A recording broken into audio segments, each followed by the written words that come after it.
让我们一起来领受上帝的话，记载在新约圣经罗马书第10章13到18节。新约圣经罗马书第10章13到18节，和本圣经在220页，其他版本请看荧幕。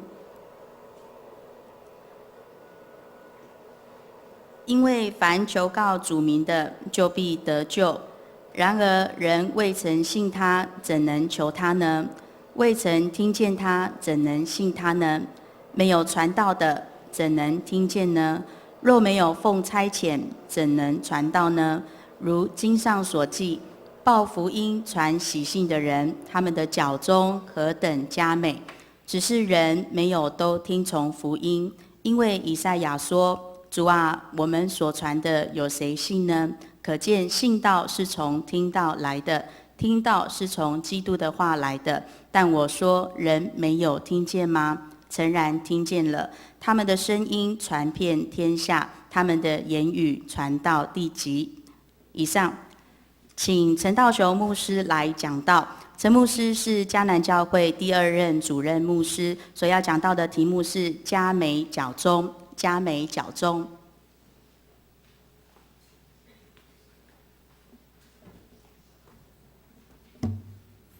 我70岁退休当时我牧会是43年，想起来是从我32岁到54岁，这期间22年刚好是在迦南教会，算起来呢，我43年当中有22年是在这里，所以我的人生一大部分都是在迦南教会青春年华都奉献在这里。当时与我们所有的长子一起努力的所以呢，我们刚开始的时候就是为了建立纯正的信仰，还有建造健康的教会。我们在这里推动那个互助社还有推动那个小组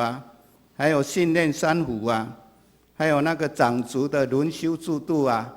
还有读经运动都是从我们教会发起的所以当时呢，我们的教会就成为新竹中会第一间最强盛的教会当时我记得我们的奉献都是全中会第1名到现在呢还是我看那个我们竹中通信我们1年当中奉献中总会的会费刚好有70几万也是全教会全中会第1名刚要离开的时候我记得刚好在设立那个洪恩教会，现在已经非常大的教会了最近呢，我看我们教会又设立了嘉光教会也是非常的成功到目前呢，我们还是中会第1名的教会，所以感谢主啦刚要离开的时候，我在想一位牧者都有不同的恩赐一位牧者不同的恩赐在这间教会已经用完了。应该就要离开了让别的牧师不同恩赐的人来发挥啦结果呢，我就是这样想啦后来我看历任的牧者都是感谢主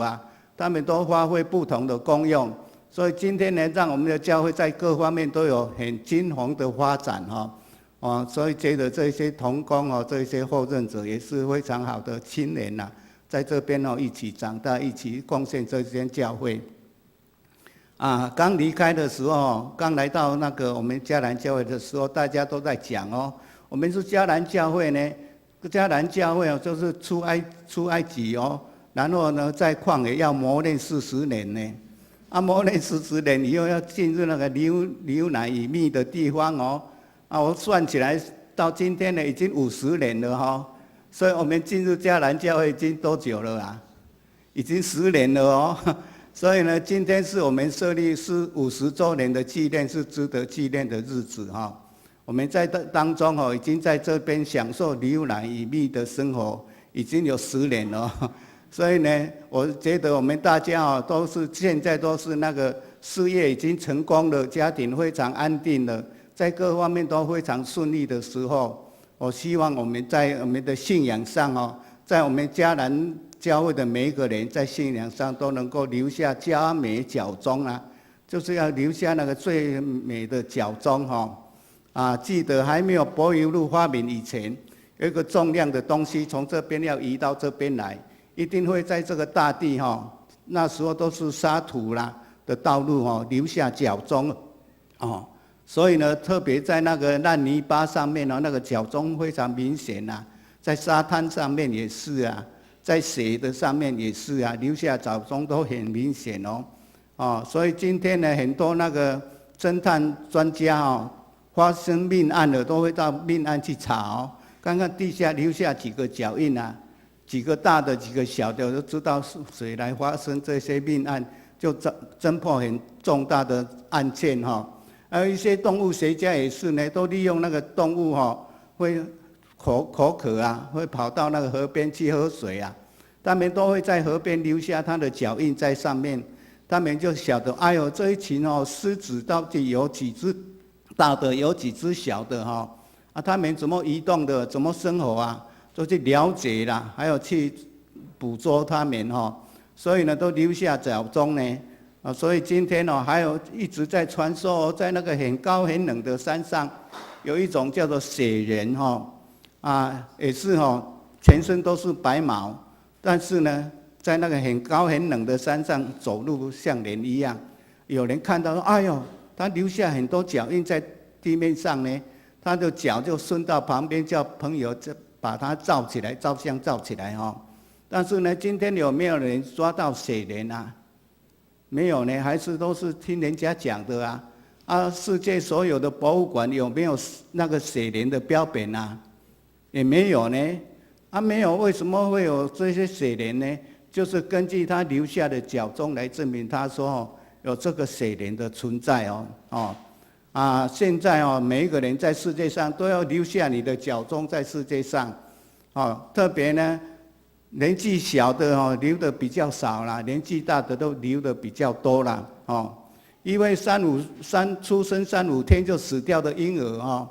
他也是有呢，有在他的父母的胸前他睡过的摇篮还有那个3-5的亲朋好友来看的印象中，都留下那个脚踪了还有一位我记得有一次去参加我那个伯父那个徐福建牧师徐福珍牧师他已经过世了，我参加他的葬礼，然后呢会完了以后送到那个台北那个什么光复园就埋葬在那边我去看他埋葬都是照顺序来的看到旁边哎呦有一个小孩子也是死掉了呢，那个小孩子我给他看是刚好是15岁15岁呢，有没有留下脚踪脚印也是有呢，至少呢，他的邻居啦、朋友啦，还有老师啦、同学啦，都认识他国校的操场啦，还有那个教室里面座位啦，他都曾经那边坐过呢，所以他也是留下脚踪脚印呢。假如说一位年纪大的呢，70岁，他曾经到美国去了，到白宫去了都照相起来，都留脚踪留到那边去了他甚至到了以色列也到耶路撒冷到那个哭墙的地方去照相留下脚踪在那个豪华的游轮上面也有在大的旅社他也都睡过结果留下脚踪就很多特别是1969年有一位太空人叫做阿姆斯壮他留下脚踪更大呢。他从地面上不只是他国家他还到世界各国去演讲，所以流到世界各国去了。最后呢，他坐那个太空船，坐到那个月亮的地方，然后从那个太空梭下来，他从那边从一小步一大步流了10几步在那个月亮上面到今天呢，他的脚踪有没有还留在那边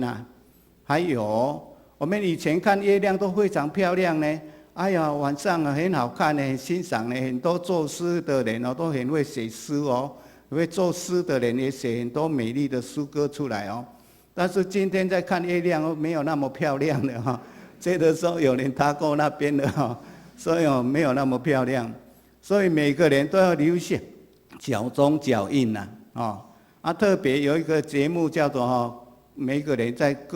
过世的时候都有一个节目叫做故人历历我注意给他看每个故人内历哦，都写这个人如何的美好，这个人如何好东西，他的品性多好多好哦。但是认识他的人都知道都知道这个人很会跟人家计较啦常常跟邻居不和啦，夫妇吵架啦都知道啊。但是写出来都很好啊，可能是不敢讲他的坏话，怕他站起来骂他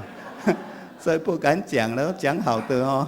但是呢，神知道吗？神知道我们的神是白天晚上都没有睡觉的你做什么事情他都知道啊。将来我觉得说每个人都要离开世界上呢。离开世界上的时候，有人在描写说：“哎呦，人死掉好像经过一个黑暗的隧道那个隧道的前面那里有一个人等在那边，穿白衣服的人。基督徒都知道，那个穿白衣服的人就是耶稣基督啦。他站在那边呢，等你来了。他说：问你说某某人啊，你在世界上活得怎么样啊？满意吗？然后将你从小到老你去过哪里都好像放电影一样全部都播放出来让你看一下。看完了以后，他才审判你呢。要天堂还是地狱啊？所以呢，每个人在神的面前都不能推诿说没有这种事情啊，因为播放出来都有啊。不应该去的地方啊，这些赌场啊，你也去过啊。那个什么妓女户啊，你也去过啊。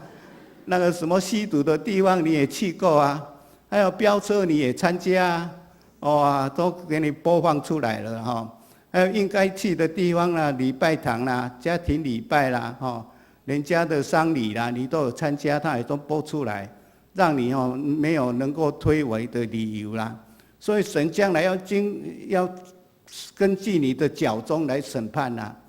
每个人会想呢，到底我死了以后，我的脚踪留下来的是让人家所喜悦的吗？是被神所悦纳的吗？还是被人家所看为是失败的不好意思的这个脚踪啊？结果那个答案在哪里呢？刚才我们读的圣经就有读到了我们的圣经读到那个10章第15节说报福音传喜信的人，他们的脚踪何等佳美。传福音的人他的脚踪最美啦。你假如要留下好的脚踪，就是传福音。为什么传福音的人脚踪最美呢？我想有3个理由。第一个理由就是传福音的人有最美的声音最美丽的声音我们刚才读的圣经在那个第18节那里有讲说他们的声音传遍天下，他们的语言传到地极。所以呢，传福音的人是传得很广呢，传到天下呢，传得很远呢，传到地极。所以他们拥有最美的声音记得2年前有一位那个美国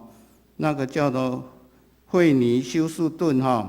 他已经死亡了他的声音很漂亮很高唱得很美丽所以人家也欣赏他了。台湾也有一位小男孩学他的样式学得很像那个桃园的地方有一位凤慧慧也是2年前过世了大家都很思念他，因为他没有摆架子了到处去人家都非常的欢迎还有一个英国有一位老人81岁他叫苏珊珍妮80岁从来没有唱过歌啦，去参加比赛都没有。但是81岁的时候，亲戚朋友鼓励他说：“哎呀，你很会唱歌，要去参加比赛啊。”他说：“不行啊，我没有啊，不要去啊。”他说：“你快要死了，你不去参加比赛，没有机会了。”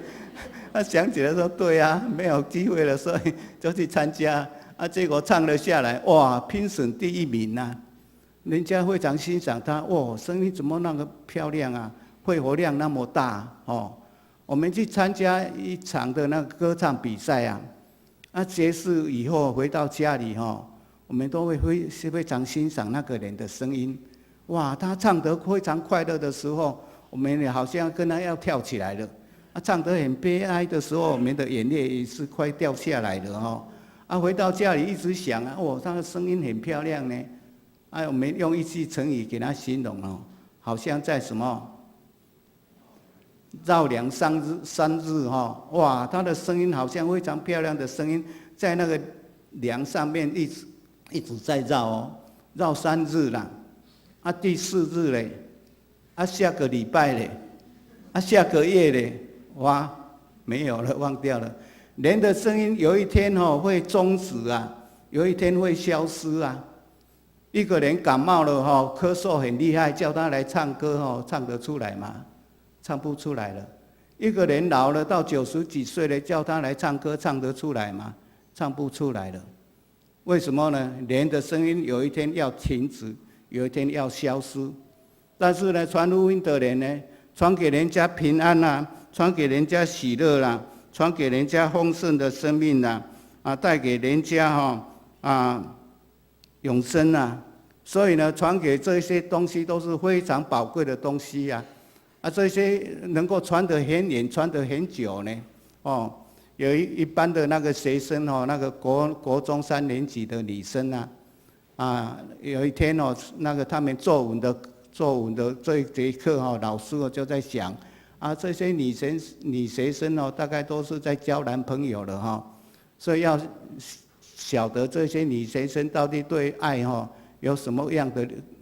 了解到什么程度啊？所以他出了一字，就是爱让他们去写作文啊。结果有一位读主日学的学生他们就想到有读到圣经里面保罗讲的话他就给他写出来他说：爱是恒久忍耐爱又有恩慈，爱是不嫉妒，不张狂，不自夸，不做害羞的事，不求自己的益处，不轻易发怒只喜欢真理就是呢，凡事相信，凡事盼望，凡事忍耐，爱是永不止息，就写成一篇作文就交去了结果这个老师在评论的时候觉得，哎呦，这个学生怎么对爱说明的这么清楚啊，这么完全不简单呢。结果就给他评最高分然后在发笔记簿的时候就告诉这个学生说：你等一下下课后到老师的办公室来有话要跟你讲真的下课以后，这个学生就办公室去了。老师问他说：你这个思想是从哪里来的？自己想的还是从哪里得来的？他说：不是我自己想的啦，那个是圣经写的呢。说真的吗？圣经有写这些吗？因为我写很多不只是讲这是爱还要讲很多事情老师说这样可惜我没有圣经这个学生说：好，下个礼拜我带一本来给你。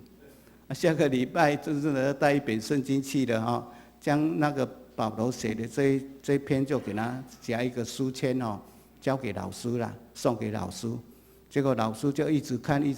哇，就了解圣经了。结果半年以后，这位老师就信主了，受洗了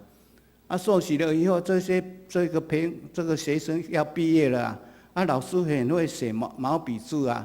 就将这一段经文就写一个毛笔的那个匾额送给这位同学让他成为毕业礼物那这一句话呢，谁讲的保罗讲多久了？讲多久了？几年了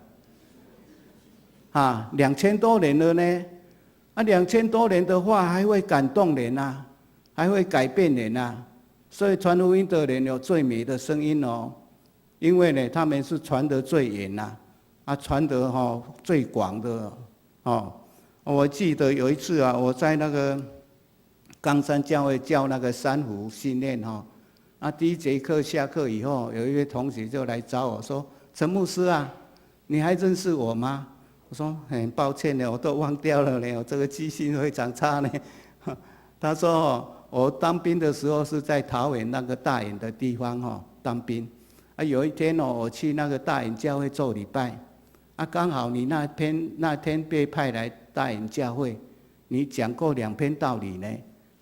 什么尊重亲友啦，还有一篇是发财的教会啦，我还记得呢。你还记得吗？说对不起，我都忘了所以呢，神的话语就是讲得非常漂亮，可以传很远，传很久。所以传福音的人拥有最美丽的声音哦，最美丽的声音。因为呢，传给人家平安，传给人家喜乐，传给人家丰盛的生命哦，传给人家永生啊！这一些呢，都是钱买不到的东西呀。所以传福音的人，他们拥有最美的声音，最美的声音哈。还有第二个理由呢，为什么传福音的人脚中非常的佳美呢？第二个理由就是他们拥有最高的快乐啊！我曾经问过我们的信徒说你们人生当中什么东西是最高的快乐？结果当时有一位那个姐妹她叫吴尤伟啦她给她说她年轻的时候家里很穷啊，她说我一生觉得最快乐的事情是3件事情啦。第一个呢，就是让我睡觉最好了，不要把我叫起来去上课啦，很不甘愿所以让我睡觉最好，睡得自然醒最好第二个呢，就是我家里很穷所以有山珍海味可以吃的话吃的是最好啦，最好第三个呢，就是去到处旅游、到处旅行都不用煮饭、不用洗碗很好。所以呢，这3件事情他觉得是最快乐的事情啊。后来到年老的时候，问他不是了。他说哇，那个做学生的时候就是想睡觉，就是想睡觉所以呢，就让我睡，一直让我睡最好。但是呢，连睡觉的时候那个呼吸就慢了呢。我们本来是吸入氧气，吐出那个二氧化碳。但是睡觉的时候，二氧化碳吐出来就慢了，就累积很多啊。所以呢，让你睡1个礼拜都不用起来躺在床上，你起来的时候会怎么样啊？手脚都不听话了所以呢，睡太久了也不是快活的事情，你会脑昏昏、头胀胀的精神不很好后来呢，他说吃的问题好，你喜欢吃什么东西呀？好，山珍海味你喜欢吃什么东西？他说喜欢吃那个乌鱼子啦、乌鱼记啦。好就让你吃乌鱼记，中午让你吃，随便你吃到饱。晚上呢，要让你吃乌鱼记吃到饱。明天呢，要让你吃到饱。明天晚上呢，又是哇，闻到那个味道就想吐了。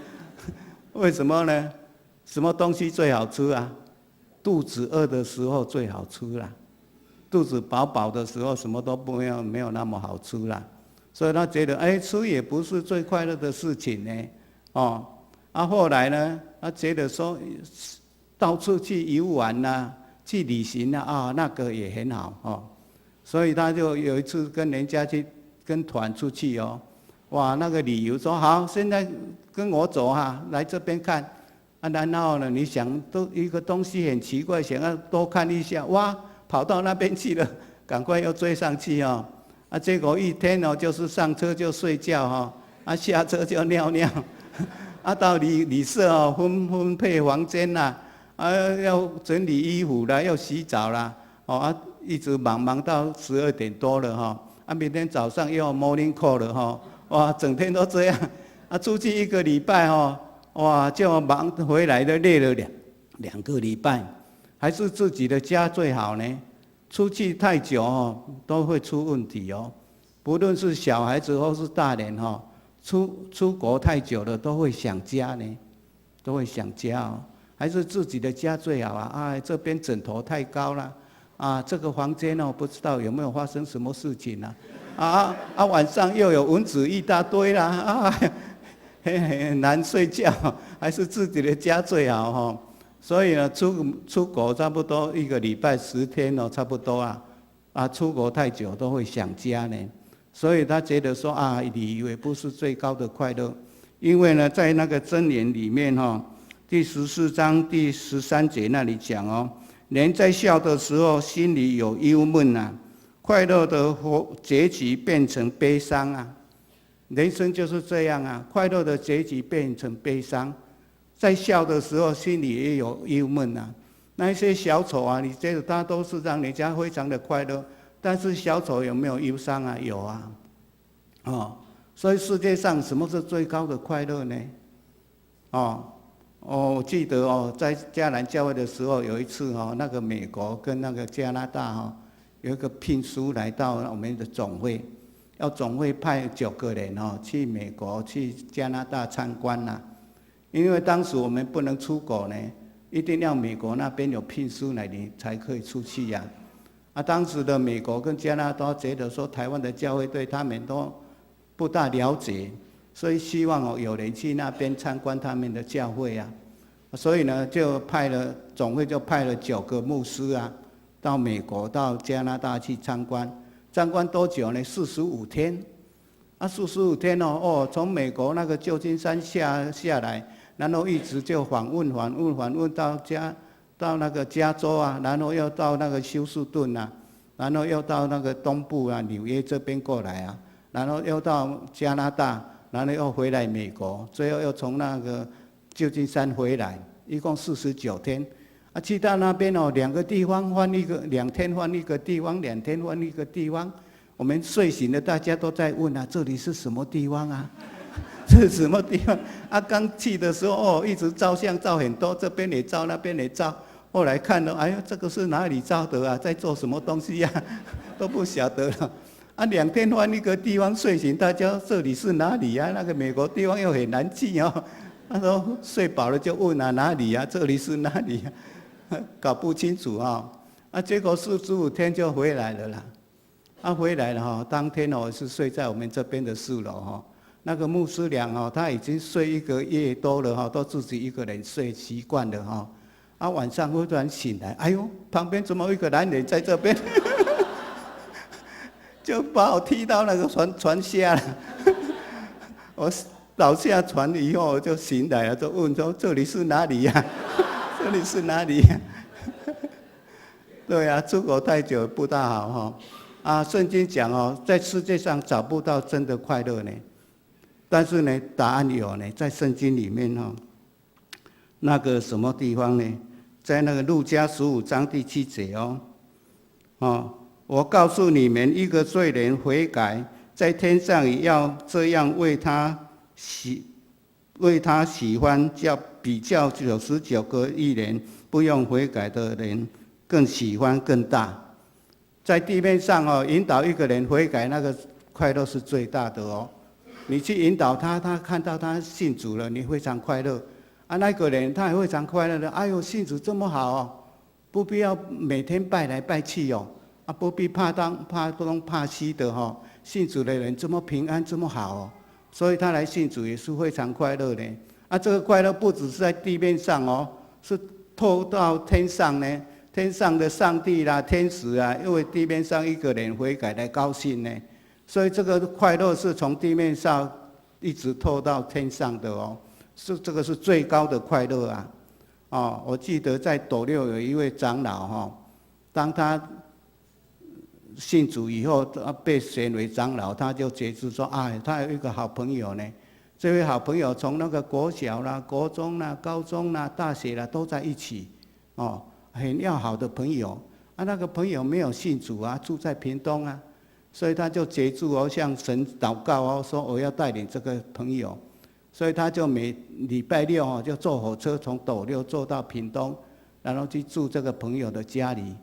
礼拜天就请这个朋友一起到教会去做礼拜，这样做礼拜完以后，他下午又从屏东坐火车到回到斗六，这样一直多久呢？2年每天都是这样后来这个朋友就信主了，哇，他非常快乐这个朋友非常快乐，说哎呦，我认识你这么久了，你都没有给我讲说信主这么好当然这个快乐就一直直到天上天上我相信神也是为了一位罪人悔改来快乐，所以呢，这个是最高的快乐所以每个人都应该拥有这个最高的快乐。这个是第3个理由第2个理由拥有最高的快乐。第3个理由呢，为什么传福音的人他们的脚中非常的佳美就是他们拥有最大的富足，富足就是有钱今天我们在社会上有钱的人，大家都非常的希望成为有钱的人因为呢，有钱可以让鬼推磨所以每个人都喜欢赚钱当富翁但是当一个人当了富翁后，所有的东西都自己家里的人在用，亲戚朋友在用，对社会一点贡献都没有，这样社会会看他一个是什么样的人？看他是寄生虫呢？寄生虫啊！你有钱是你家里的问题，对我们这个社会一点帮助都没有。你有钱跟我们没有关系啊，所以看他们是寄生虫啊。圣经也讲到哦，讲到说有一位农夫啊，他有一天收成哇很多很好，接着说怎么办啊？我的仓库这么小，结果后来想一想说我把我的仓库拆掉，重新再盖更大的。然后将他的所有农产物都收成好了，他就对自己讲对自己的灵魂讲说：“哎呀，我的灵魂啊，你可以快快乐乐的生活啊，到你死了以后都用不完啊。”但是圣经讲说神告诉他说：“无知的人啊，今天晚上我要你的灵魂啊，你所聚集的这些东西要归给谁啊？”他想一想，真的啊。神叫我的灵魂要去的时候，自己这些东西都归别人的了。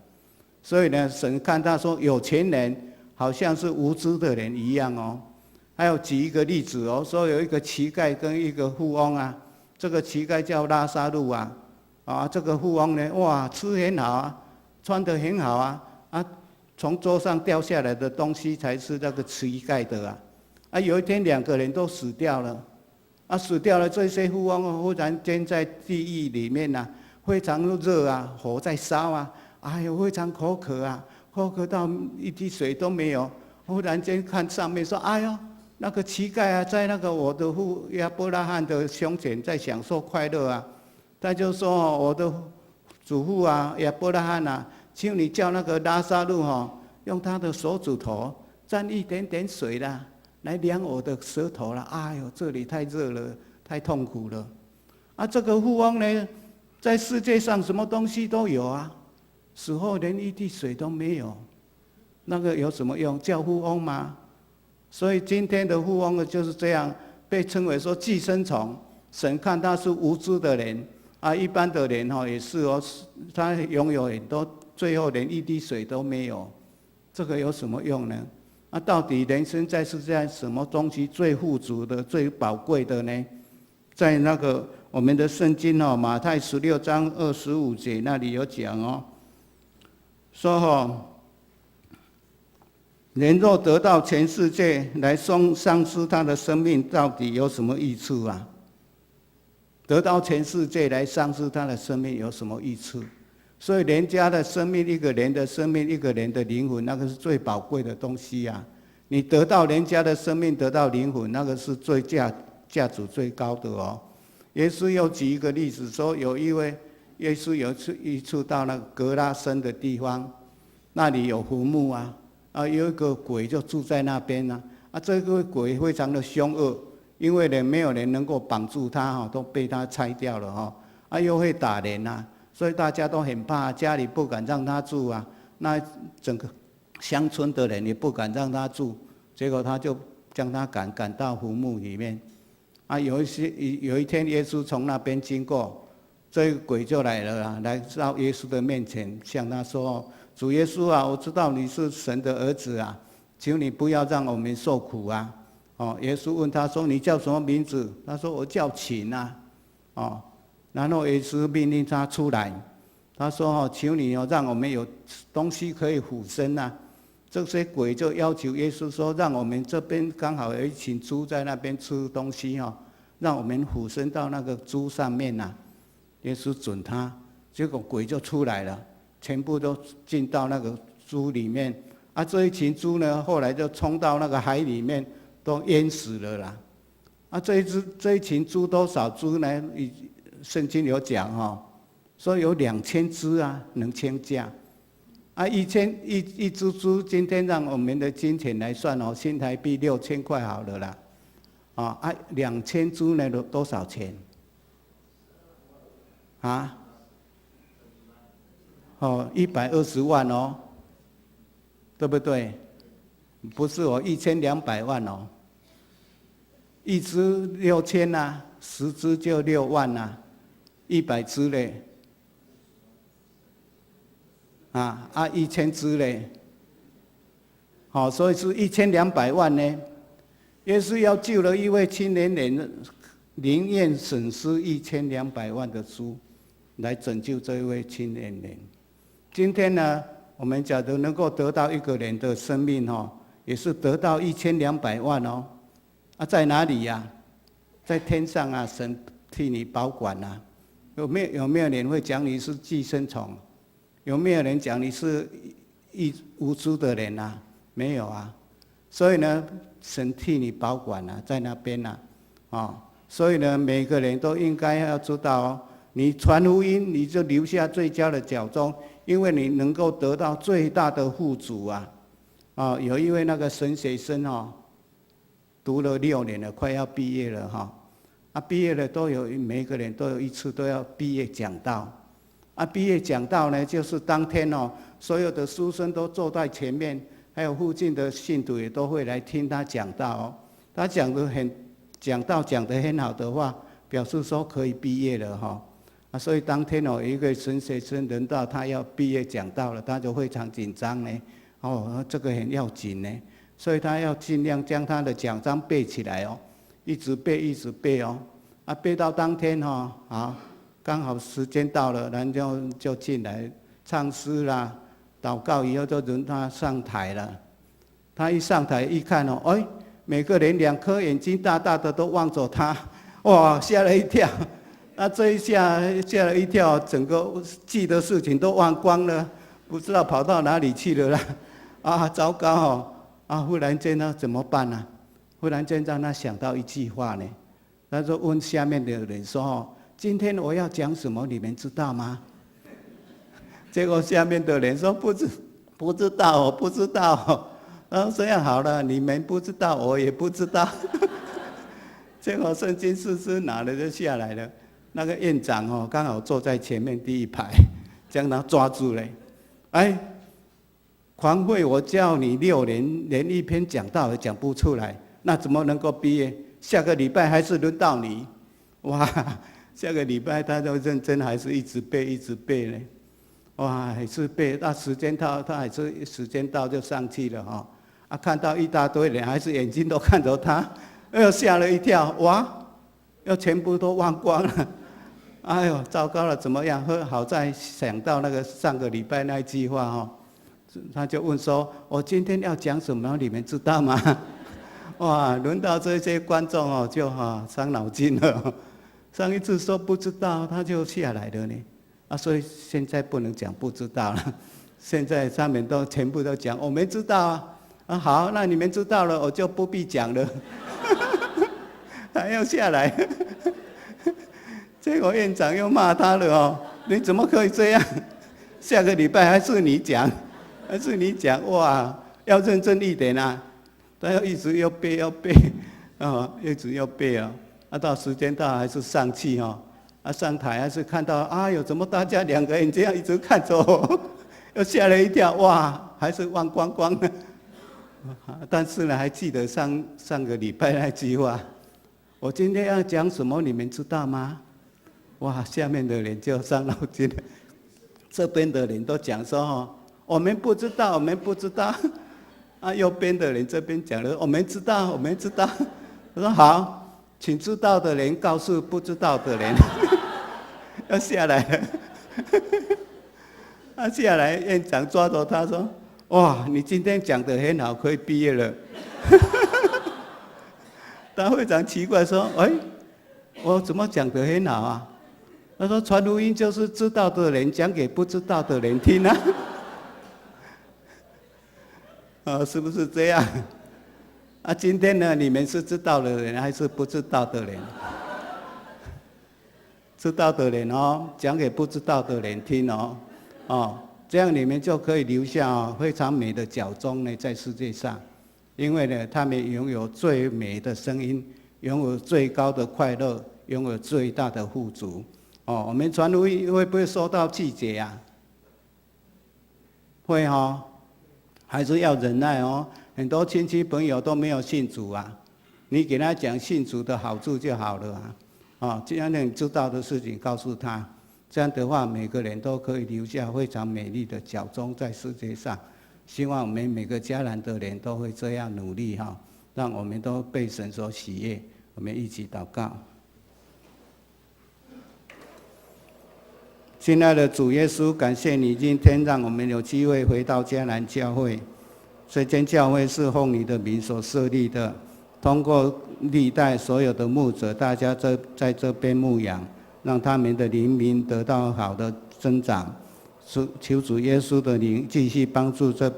间迦南教会，让他们所做的一切事工都合乎你的旨意，让他们所传的、所做的都能够让你的教会得到益处。